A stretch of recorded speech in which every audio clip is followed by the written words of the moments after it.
Sementara dunia dengan cemas menunggu terobosan diplomatik, pasukan Rusia terus maju dengan tekad yang semakin kuat di wilayah Donetsk. Intensifikasi operasi di garis depan dari 50 serangan per hari menjadi sebanyak 200 mengungkap strategi Kremlin yang sebenarnya. Tujuannya adalah perang, bukan perdamaian. Oleh karena itu, ketika delegasi Ukraina yang dipimpin oleh Presiden Zelensky terbang ke Turki atas inisiatif Amerika berharap untuk melakukan pembicaraan serius, Moskow mengirim tokoh-tokoh lapis ketiga. Selain itu, mereka menuntut penarikan pasukan Ukraina dari 4 wilayah yang dianeksasi secara sepihak dan setelah mendengar penolakan mereka, hanya berkata, "Lain kali akan ada 5." Ini menunjukkan bahwa kebijakan konsesi Amerika terhadap Moskow dan tekanan terhadap Kiev mengalami kegagalan total. Rusia, alih-alih melunakkan posisinya, justru meningkatkan tuntutan. Dan Trump, bahkan setelah perundingan lebih lanjut yang gagal, terus menolak untuk memberlakukan sanksi baru. Sementara itu di garis depan, Rusia telah mencapai keberhasilan signifikan di utara Ocheretin, menerobos pertahanan Ukraina hingga kedalaman lebih dari 10 km. Sebuah kelompok penyerang dengan sepeda motor yang bergerak dengan kecepatan tinggi menciptakan pelanggaran yang mengancam Pokrovsk, Konstantinivka, dan kelompok di dekat Torets secara bersamaan. Wajah perang berubah di depan mata kita. Artileri digantikan oleh pesawat nirawak FPV yang bertanggung jawab atas hingga 80% kerugian, dan kolom lapis baja tradisional telah digantikan oleh kelompok sepeda motor. Dunia memasuki era konflik baru, di mana mempersiapkan benteng terhadap pesawat nirawak menjadi lebih penting daripada parit tradisional. Apakah diplomasi masih dapat menghentikan perang ini? Dan apakah tentara Ukraina akan berhasil menstabilkan situasi dalam menghadapi terobosan serius di garis depan Donetsk dan masalah mobilisasinya sendiri? Itulah yang akan kita bahas dalam episode kali ini. Tetapi, pertama-tama, mari kita lihat semuanya di peta.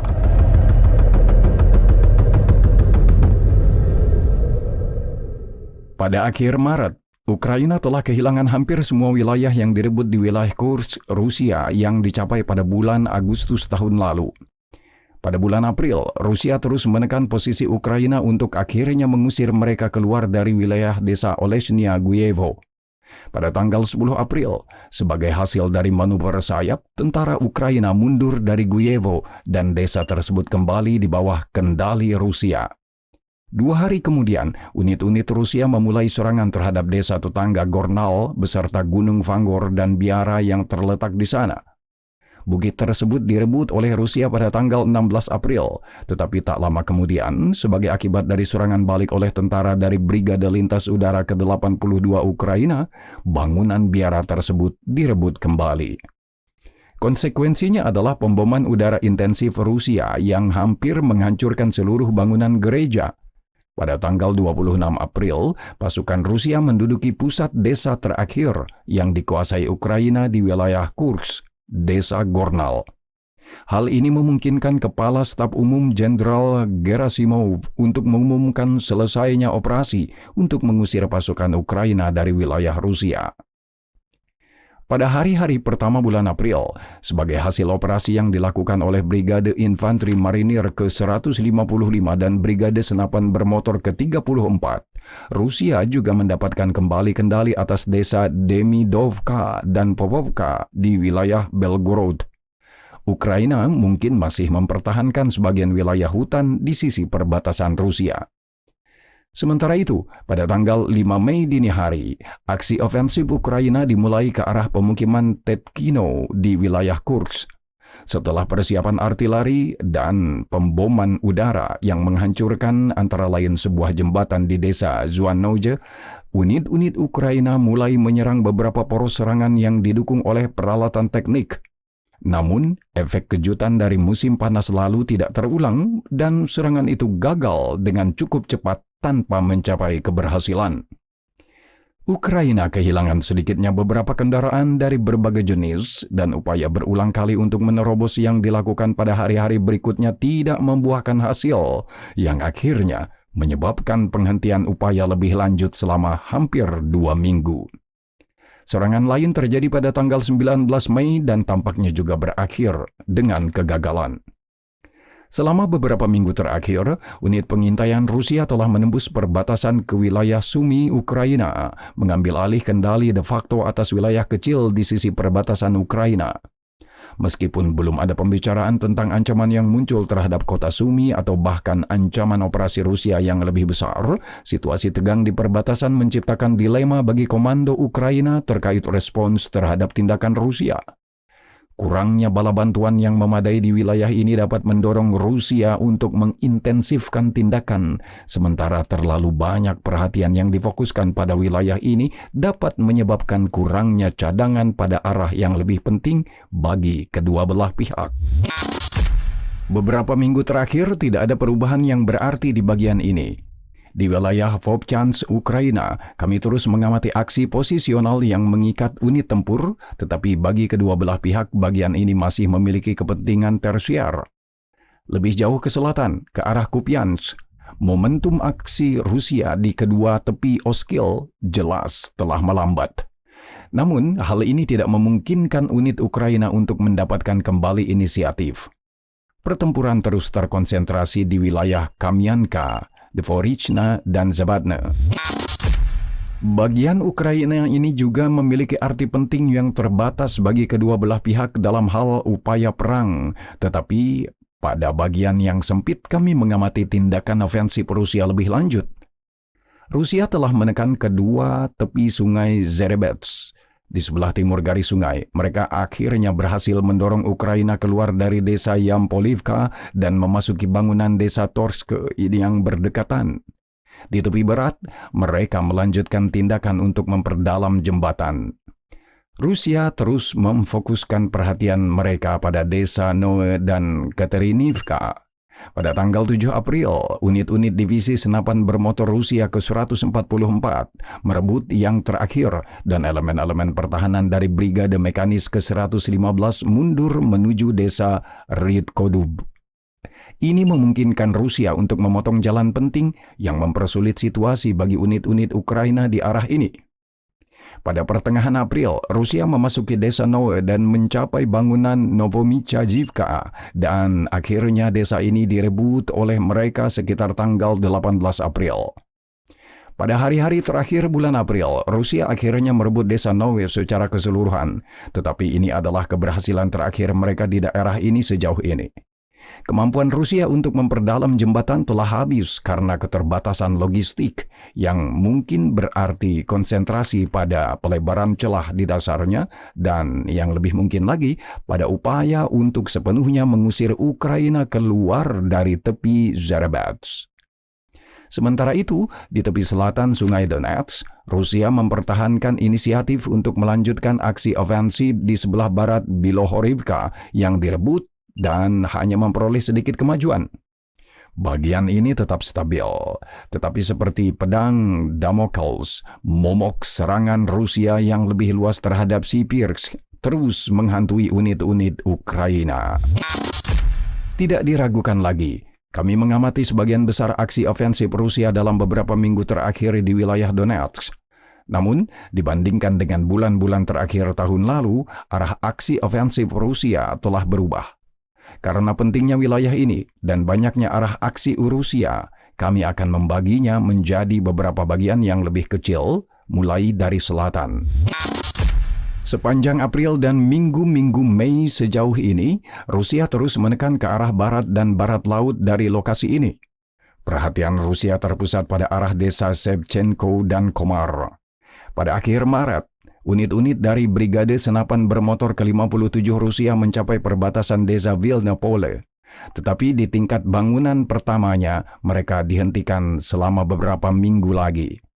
Pada hari-hari pertama April, Rusia berhasil merebut desa Vezele yang terletak beberapa kilometer di timur laut. Tetapi bahkan di daerah ini berarti keberhasilan Rusia yang maksimal. Namun, perlu dicatat bahwa keberhasilan ini memberi Rusia terobosan dari garis utama benteng Zaporizhia, Ukraina.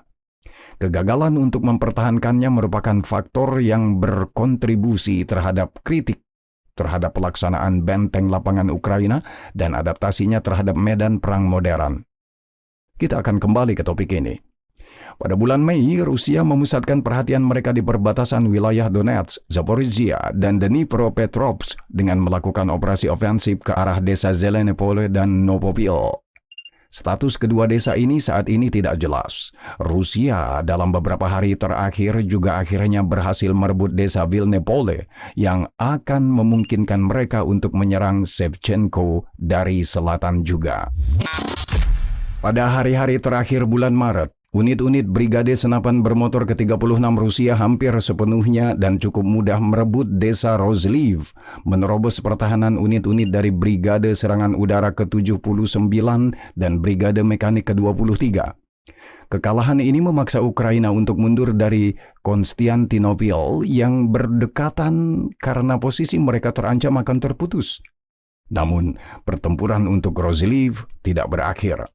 Pada minggu kedua bulan April, Ukraina dari Brigade Mekanik ke-23 dan Brigade Marinir ke-37 berhasil menstabilkan situasi dan bahkan sebagian mendorong Rusia keluar dari desa.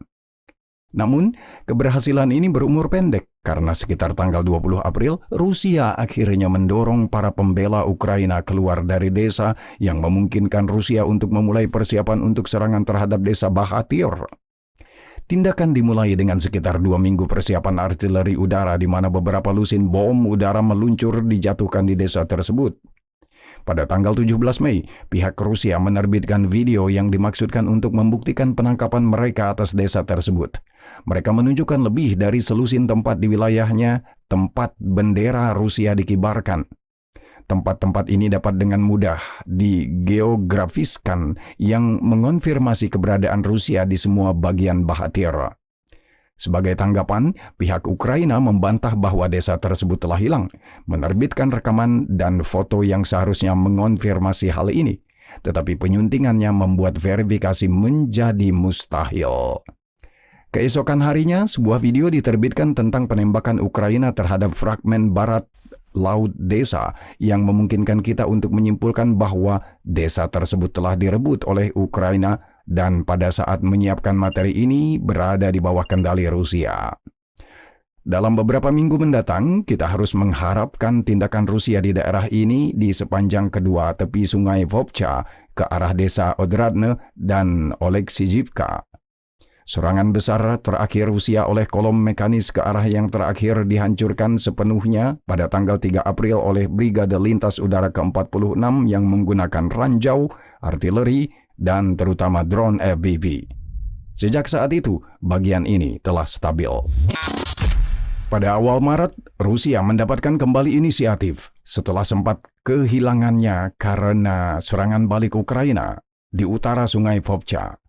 Pasukan Rusia terus menekan ke arah perbatasan wilayah Dnipropetrovsk, mendekatinya dalam jarak sekitar 1 km setelah merebut desa Troitsk dan Kotliarivka pada pergantian April dan Mei. Pencapaian terobosan dangkal tidak membawa konsekuensi lebih lanjut dan unit Ukraina mempertahankan kohesi pertahanan ke arah ini. Pada saat yang sama, lebih jauh ke utara, setelah akhirnya menduduki Uspenivka, Rusia menekan ke arah desa Novoserehijivka, menguasai bagian timurnya pada hari-hari pertama bulan Mei. Kemudian, situasi menjadi stabil. Berbeda dengan kejadian pada bulan-bulan terakhir tahun lalu, Pokrovsk tidak menjadi target langsung dari aksi ofensif Rusia. Pasukan Rusia tidak melanjutkan aksi langsung di kota tersebut maupun di sebelah baratnya. Pertempuran sengit terus berlanjut di wilayah desa Zvirobe yang merupakan pinggiran kota Pokrovsk serta di desa Lisivka yang terletak lebih jauh ke timur. Namun tidak ada perubahan teritorial signifikan yang tercatat di sini. Situasinya berbeda beberapa kilometer lebih jauh ke timur. Sejak Juni 2024, wilayah utara Ocheretin tetap stabil, tetapi pada akhir Maret, Rusia memulai operasi ofensif di sekitar desa Kalinovo yang berakhir dengan perebutannya pada 10 April.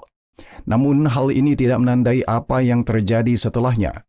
Rusia memilih wilayah ini sebagai basis utama operasi ofensif dan mengerahkan Angkatan Darat ke-8 yang diperkuat ke wilayah ini. Beberapa hari setelah jatuhnya Kalinov, Rusia merebut pemukiman kecil Valentinivka dan memasuki desa Sucha-Balka, menerobos garis pertahanan kedua Ukraina dan melanjutkan serangan ke arah Pravdivka. Wilayah ini dipertahankan oleh unit-unit yang melemah dari Brigade Pertahanan Teritorial ke-109 dan Brigade Mekanis ke-157. Pada 21 April, Rusia menyerang posisi yang dipertahankan oleh tentara dari Brigade Mekanis ke-117 di wilayah Berezivka, merebutnya beberapa hari kemudian dan menciptakan ancaman serius terhadap stabilitas posisi pertahanan Ukraina. Akhirnya, pada tanggal 1 Mei, kelompok penyerang Rusia yang bergerak dengan sepeda motor menerobos posisi Ukraina di Tarasivka, mencapai terobosan sedalam 4 km, mencapai Novoolekivka yang direbut hampir tanpa perlawanan. Pelanggaran ini memecah pertahanan Ukraina dan menyebabkan terciptanya celah antara unit-unit yang bertahan. Rusia segera mengeksploitasi pelanggaran yang dicapai, melanjutkan serangan ke beberapa arah. Mereka menyerang secara bersamaan ke arah timur menuju Oleksandropol dan ke arah barat menuju Nova Voltavka, menembusnya dari selatan. Untuk menstabilkan situasi, Ukraina melakukan serangan balik menggunakan elemen-elemen Brigade Tank ke-1 dan Brigade Mekanis ke-155, tetapi tindakan ini berakhir dengan kegagalan. Melanjutkan tindakan, unit-unit Angkatan Darat ke-8 Rusia menyerang ke arah desa Zoria dari barat dan Romanivka dari selatan mencapai pinggiran mereka.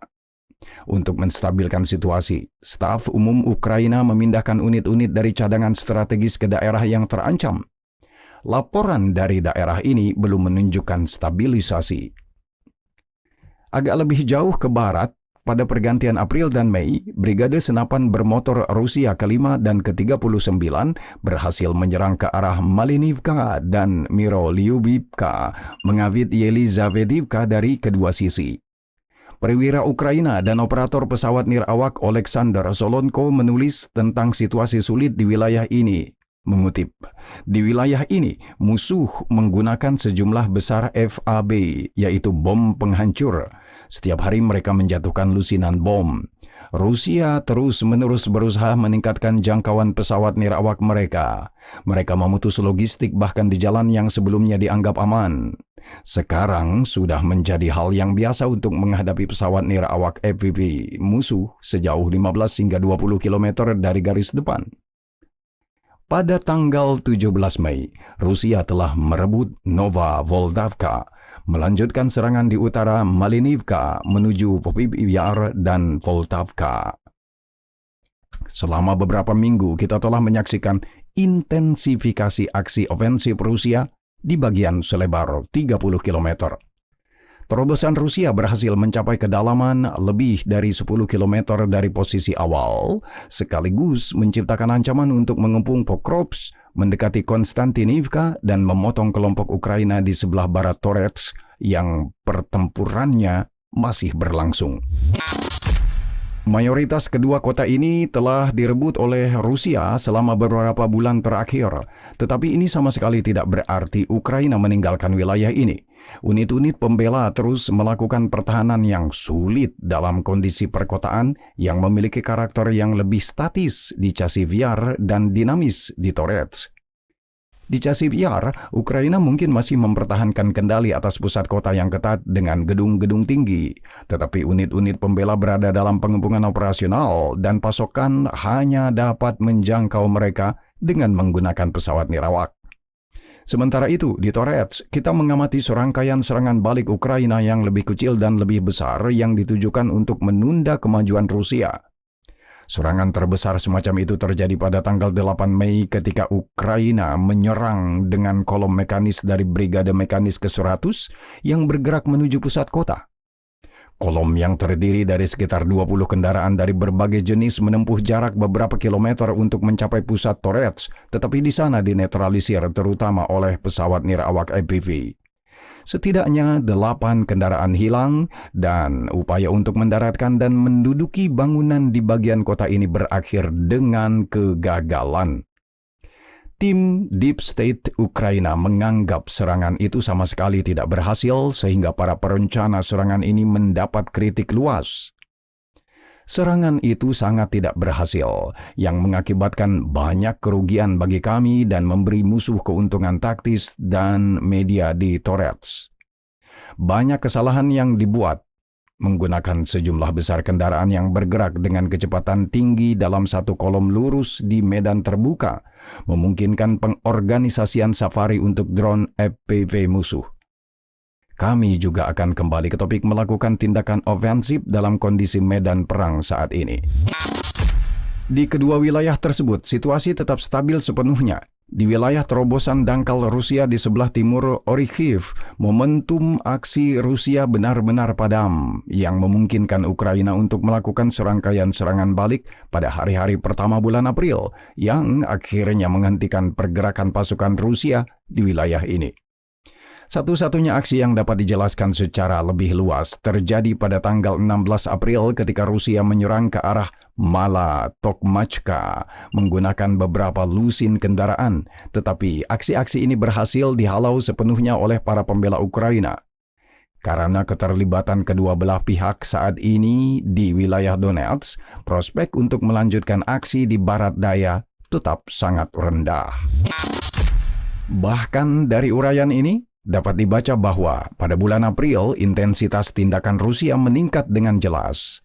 Menurut staf umum Ukraina, jumlah rata-rata serangan meningkat menjadi 100 hingga 150 dibandingkan dengan 50 hingga 70 serangan pada bulan-bulan sebelumnya. Pada bulan Mei, tren peningkatan terus berlanjut, terkadang melebihi 200 serangan Rusia per hari. Intensifikasi tindakan ofensif dan dimulainya operasi ofensif ke arah baru sangat bertentangan dengan keyakinan dalam mencapai terobosan dalam upaya perdamaian. Selain itu, tindakan diplomatik itu sendiri akhirnya berakhir dengan kegagalan total yang dimahkotai oleh parodi pembicaraan damai yang berlangsung di Istanbul. Pada tanggal 16 Mei, pembicaraan langsung dan resmi pertama antara Rusia dan Ukraina mengenai perdamaian berlangsung untuk pertama kalinya sejak Maret 2022. Pertemuan kedua delegasi didahului oleh permainan penampilan yang dilakukan selama beberapa bulan terakhir yang seharusnya mengalihkan tanggung jawab atas kegagalan negosiasi ke pihak lain setiap saat. Permainan itu dimainkan di hadapan Amerika Serikat untuk meyakinkan Presiden petahana Donald Trump bahwa salah satu pihak benar-benar tertarik pada perdamaian dan hanya keengganan pihak lain yang membuat hal itu mustahil dicapai. Selama beberapa bulan terakhir, tampaknya Rusia lebih terampil dalam teka-teki diplomatik ini, diuntungkan oleh pendekatan yang jelas lebih hangat oleh pemerintahan Washington terhadap harapan mereka sendiri daripada terhadap argumen pihak Ukraina. Kebijakan konsesi terhadap Rusia tidak hanya tidak melunakkan posisi Moskow, tetapi sebenarnya menyebabkan Rusia mengajukan tuntutan yang lebih tajam, yang paling kuat bergema di Istanbul. Sementara itu, kebijakan tekanan kuat terhadap Kiev dalam bentuk ancaman untuk menghentikan pasokan senjata dan bantuan intelijen atau upaya untuk menandatangani perjanjian bahan mentah tidak mengarah pada penyerahan Zelensky. Kedua belah pihak memainkan permainan dengan Trump dengan persyaratan Amerika, dan keduanya tidak kalah dalam permainan ini, membuktikan kemampuan elit Amerika yang sangat terbatas dalam memaksa kedua belah pihak untuk menerapkan kebijakan yang konsisten dengan asumsi mereka sendiri. Dengan kata lain, 100 hari terakhir membuktikan sepenuhnya kelemahan Amerika dalam hal kemampuan untuk memengaruhi kedua belah pihak dan memaksa mereka untuk berdamai. Zelensky mencoba membangun koalisi negara-negara Eropa untuk menyeimbangkan tekanan Washington yang memungkinkannya untuk mengatasi tekanan dan akhirnya mendapatkan persyaratan yang lebih baik untuk apa yang disebut perjanjian bahan mentah. Vladimir Putin Di sisi lain, semakin terang-terangan mengabaikan upaya Trump dan alih-alih memberikan sinyal kesiapan untuk perdamaian, malah meningkatkan eskalasi dengan bukti nyata berupa dimulainya fase baru operasi ofensif Rusia di Donbas. Rusia tidak menarik kembali tuntutan mereka sebelumnya dan bahkan kembali ke tuntutan yang belum pernah diajukan dalam beberapa bulan terakhir. Mereka sekali lagi mengangkat topik yang disebut denazifikasi atau demilitarisasi Ukraina, menginformasikan bahwa perlu untuk menyelesaikan penyebab di balik perang sebelum berpikir untuk mengakhirinya. Selain itu, mereka secara langsung menuntut penarikan Ukraina dari seluruh wilayah 4 wilayah Ukraina yang dianeksasi secara sepihak. Pendekatan semacam itu membangkitkan ketidaksabaran Trump yang mengumumkan bahwa Amerika Serikat akan menarik diri dari upaya perdamaiannya jika para pihak tidak menunjukkan kemauan untuk mengakhiri tindakan militer. Sanksi tambahan juga diancam.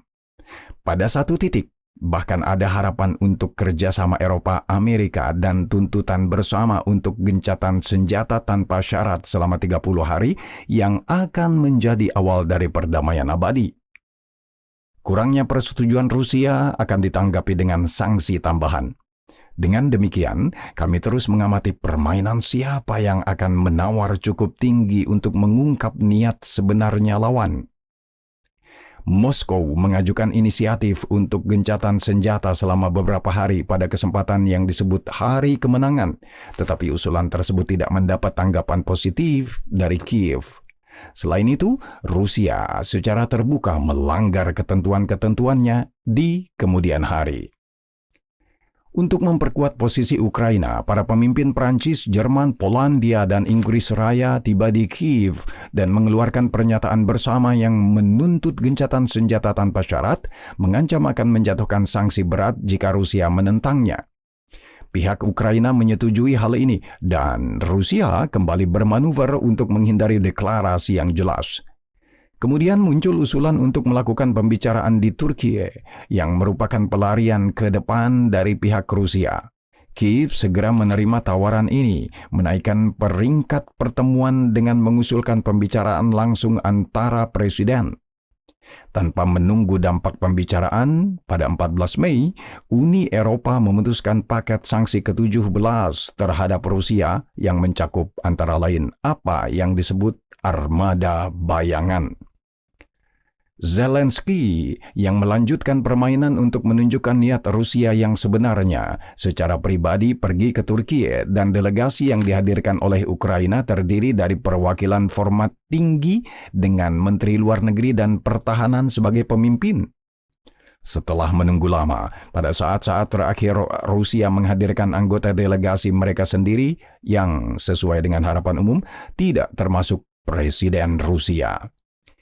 Itu terdiri dari politisi dan personel militer berpangkat rendah yang merupakan cerminan yang jelas dari niat Rusia yang sebenarnya. Komposisi delegasi itu sendiri juga dibaca dengan benar oleh Amerika yang menyatakan kekecewaan mereka dengan pendekatan Rusia melalui Menteri Luar Negeri Marco Rubio. Zelensky dengan terampil memainkan emosi Amerika menunjukkan bahwa komposisi delegasi tersebut merupakan penghinaan terhadap Donald Trump dan tindakannya selama ini. Zelensky bertemu dengan Recep Tayyip Erdogan di Ankara, memilih untuk tidak menghadiri pertemuan menggelikan dengan diplomat Rusia tingkat rendah. Pembicaraan itu harus berakhir dengan kegagalan, dan itulah yang terjadi. Namun, jalannya pembicaraan tampak menarik.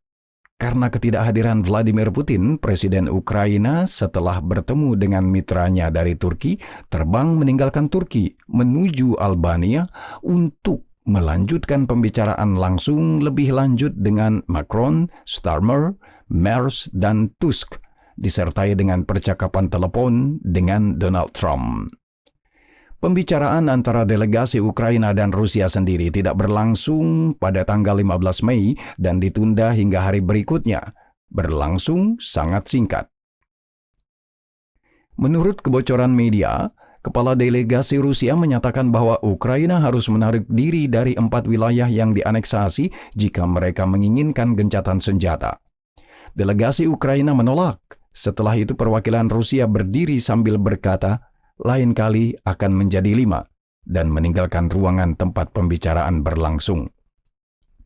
Pendekatan Rusia di Istanbul bukanlah permainan canggih untuk mengamankan kondisi yang lebih baik dalam negosiasi, tetapi gangguan terbuka terhadap negosiasi. Pesan yang jelas bahwa Rusia tidak menginginkan perdamaian, tetapi kelanjutan perang.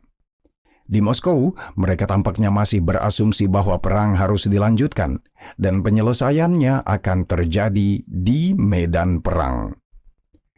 Para pengambil keputusan Rusia yakin bahwa sikap mereka tidak akan mendapat reaksi keras dari Washington. Tidak akan ada sanksi Amerika yang kuat maupun dukungan militer yang serius untuk Ukraina.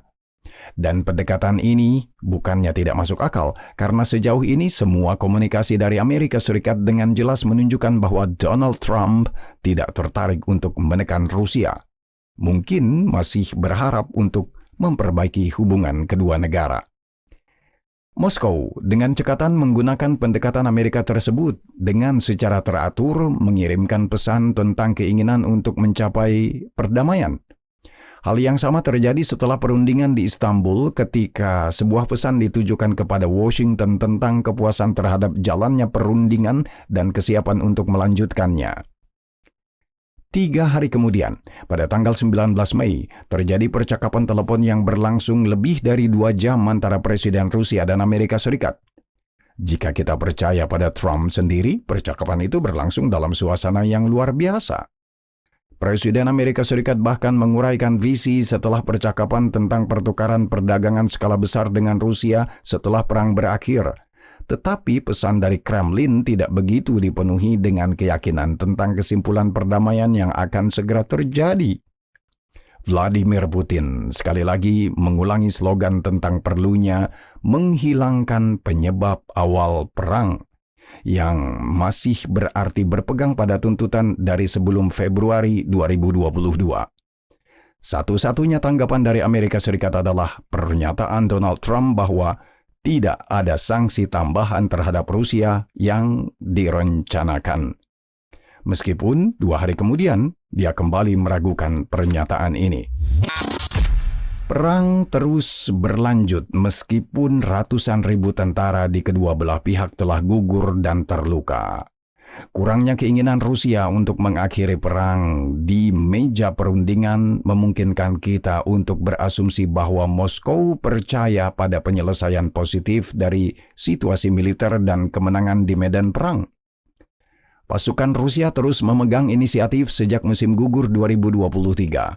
Hal ini memungkinkan mereka memenangkan serangkaian bentrokan di Donbas dan memindahkan garis depan beberapa puluh kilometer ke arah barat, tetapi keuntungan Rusia dan tekanan ofensif masih belum memungkinkan kita untuk mengakui bahwa Rusia semakin dekat dengan kemenangan penuh.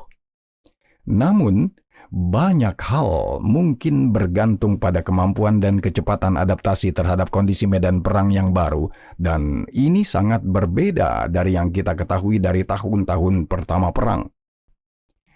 Perang yang panjang dan melelahkan dan konflik semacam itu yang kita lihat di Ukraina selalu berujung pada habisnya kemampuan regenerasi sumber daya manusia. Di kedua belah pihak, kita dapat melihat konsekuensi yang semakin besar dari hilangnya nyawa manusia sejauh ini, tetapi karena alasan yang jelas, konsekuensi tersebut lebih terlihat di pihak Ukraina yang memiliki jumlah pria usia wajib militer yang lebih sedikit. Pada saat yang sama, perlu dicatat bahwa sementara pembangunan kembali potensi tentara Ukraina pada dasarnya hanya terjadi melalui wajib militer, Rusia bergantung pada sukarelawan yang terutama karena insentif finansial masih menandatangani kontrak militer dalam jumlah besar. Tingkat kerugian artileri yang ada dan masalah dengan pengisian kembali persediaan amunisi berarti bahwa seiring berjalannya waktu bagi kedua belah pihak, drone menjadi pengganti artileri, terutama drone FPV.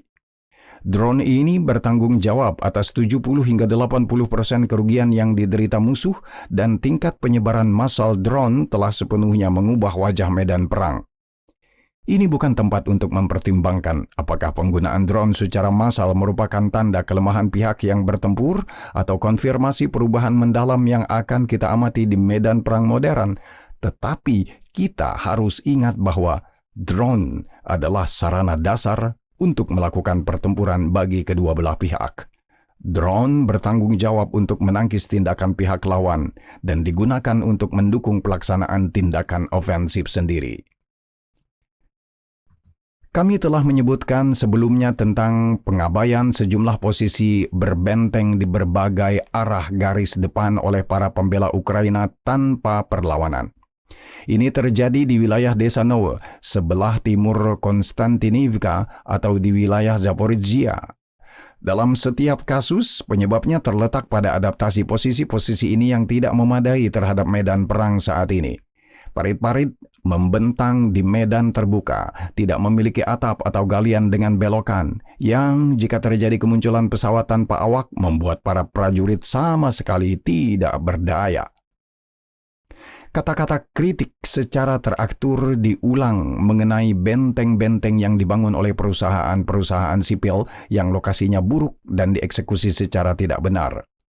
Hal ini menyebabkan benteng-benteng tersebut tidak digunakan dalam praktik dan para prajurit secara mandiri menggali tempat perlindungan di sepanjang Sabuk Hijau yang membuat mereka tidak terlihat oleh operator pesawat tanpa awak. Koresponden Ukraina, J. Butusov, berbicara tentang kualitas benteng lapangan Ukraina yang dibangun pada tahun 2022 hingga 2024. Posisi benteng yang mengesankan di lapangan terbuka ini tidak pernah digunakan oleh pasukan kita. Mengapa? Karena dibangun dengan cara yang sangat primitif. Ada kebutuhan untuk menghabiskan anggaran. Traktor dibawa ke lapangan di tempat yang nyaman. Parit digali. Beberapa struktur prefabrikasi dan elemen kayu dipasang. Dan begitulah keadaannya. Siapa yang akan menjaga posisi seperti itu? Terkadang unit belakang dapat berlindung di sana untuk malam hari. Tetapi hanya itu. Unit tempur tidak menempati benteng ini sama sekali. Siapa yang butuh posisi yang terbuka dan tidak bertopeng di lapangan terbuka, sepenuhnya terlihat oleh tembakan langsung dan sepenuhnya terbuka untuk pengamatan pesawat tanpa awak, tanpa penutup dari atas? Siapa yang akan menggunakannya? Tidak seorang pun. Tidak seorang pun menempati posisi seperti itu. Namun pemerintah mengalokasikan miliaran hryvnia untuk ini. Untuk alasan yang sama, tetapi juga karena tingkat kerugian dan keinginan untuk membatasi kerugian lebih lanjut, posisi individu sekarang dipertahankan oleh unit yang lebih kecil yang pada dasarnya didasarkan pada pekerjaan operator pesawat tak berawak. Karena penggunaan drone secara massal, cara operasi ofensif dilakukan juga berubah. Semua upaya serangan dengan kolom mekanis lapis baja yang terjadi pada tahun 2025 dinetralisir oleh para pembela yang sangat bergantung pada pekerjaan operator drone.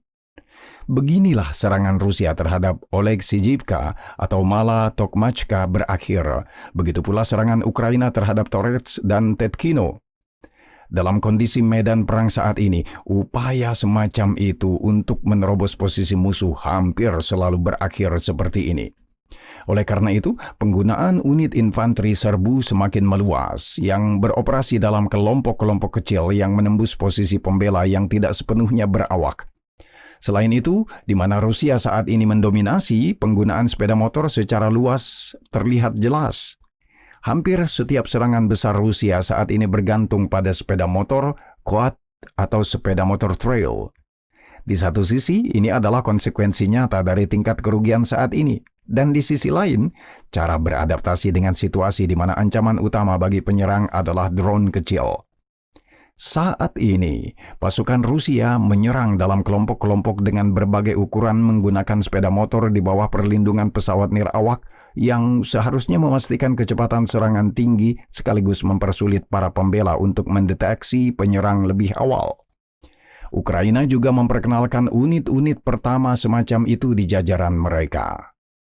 Tindakan-tindakan semacam itu yang lebih menyerupai aktivitas kelompok-kelompok teroris telah mendominasi medan perang Ukraina saat ini yang membawa manfaat nyata bagi Rusia di beberapa bagian. Akan tetapi, ini bukanlah tindakan yang pada akhirnya dapat mengarah pada pencapaian keberhasilan penuh. Kita kembali ke faktor dasar yang menjadi ciri jenis perang yang kita amati di Timur. Kemampuan untuk terus melakukan operasi bergantung pada apakah seseorang akan mampu mengganti kerugian yang diderita. Potensi mobilisasi yang terbatas tetap dan akan selalu menjadi masalah dasar angkatan bersenjata Ukraina, dan upaya yang disebutkan dalam episode-episode sebelumnya untuk menyelesaikannya melalui layanan sukarela bagi pria di bawah usia 25 tahun berakhir dengan kegagalan. Pada tanggal 12 April, Wakil Kepala Kantor Kepresidenan Pavlo Palisa mengakui bahwa program tersebut membawa dampak yang terbatas. Sejak Februari, kurang dari 500 orang telah menandatangani kontrak. Oleh karena itu, seperti yang dapat kita lihat, strategi Rusia jelas. Diplomasi hanyalah kedok untuk serangan militer. Sementara Putin mengirim negosiator berpangkat rendah ke Istanbul, di garis depan pasukannya menerobos pertahanan Ukraina. Sementara itu, pemerintahan Trump masih berpegang pada ilusi tentang itikat baik Moskow, menolak untuk menjatuhkan sanksi baru dan memberikan tekanan yang efektif. Perang penampilan ini tampak jelas bagi semua orang kecuali Donald Trump. Itulah sebabnya perang ini terus berlanjut, dan sedikit tanda-tanda perang ini akan segera berakhir.